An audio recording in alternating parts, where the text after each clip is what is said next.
Sziasztok! Már rég volt ilyen videó, hogy mennyit termelünk. Most nagyon ködös idő van, és felhős. 570 watt innen, ő a keleti lapos fekvésű. Ugye szórt fényben nem számít, hogy milyen szögben állnak a panelek. Ott nagyon sok nem számít nála, így innen meg 200 wattocska. Most el lehet mondani, hogy ő jóval jobban termel, mint a régi panel. És akkor nézzük meg, milyen az időjárás.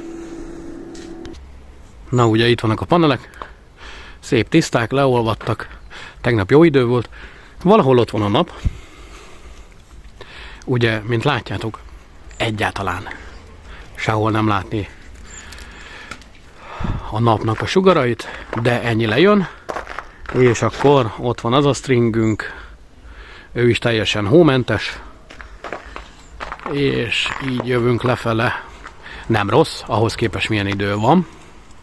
Na akkor nézzük meg az akkumulátort, hogy mennyi van és mennyi megy az akkumulátorba.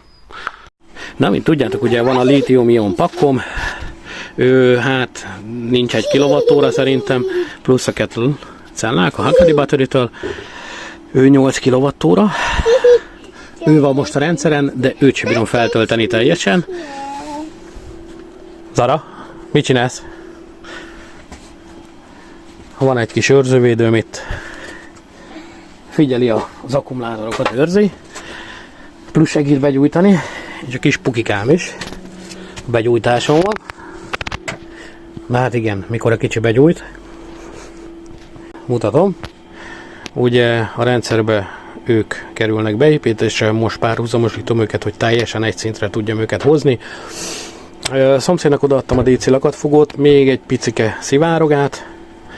Belőlük folyamatosan cserélgetem őket, és akkor így lehet mondani, kibalanszolom az összerakáshoz. Na és akkor ugye a Hakari-tól érkezik MB56, ami nekik a nagy testvér. Hát kíváncsi vagyok, milyen cellák, elben 2 kWh-t tudnak tárolni, ami nagyon jó.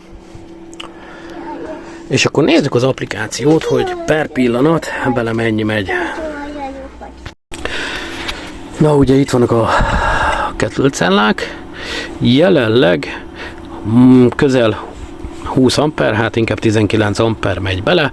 Hát 40%-on van az akkumulátor, ilyen időben 507-512 watt megy az aksiba. Na most a lítium-ionban ilyenkor ilyen 2-3 amper megy maximálisan, ami nem sok, de ugye a keletiről lejön 550 watt és 200 watt a töltésvezérlőről. Szóval itt az átalakítás miatt ugye vannak veszteségeink, nem teljesen megy bele, ilyen 100 watt környéke mondhatni elveszik a vezetékeken. Ugye az aksi töltődik, használunk róla, amit tudunk. Nem sok mindent ilyen időben, hát ez van. Na, mint láthatjátok, hát igen, ilyen időben is működik a rendszer. Igaz, ilyenkor nem tudunk mosni, nem bírunk szárítógépezni, de jön le valamennyi teljesítmény. Annyi jön be, amennyi. Próbáljuk úgy használni a dolgokat, hogy az jó legyen. Ugye most a hűtők vannak rajta, meg a számítógép. Így ennyi jön le. Ilyen ködben. Na, köszi, hogy megnézed a videókat, feliratkozol, kommentelsz, mert pörgeti az algoritmust, és most a célom az mondhatni az 1000 feliratkozó. Remélem lassan meg lesz, eléggé jól haladunk, már csak 241 feliratkozó kell az 1000 főhöz. Na, sziasztok!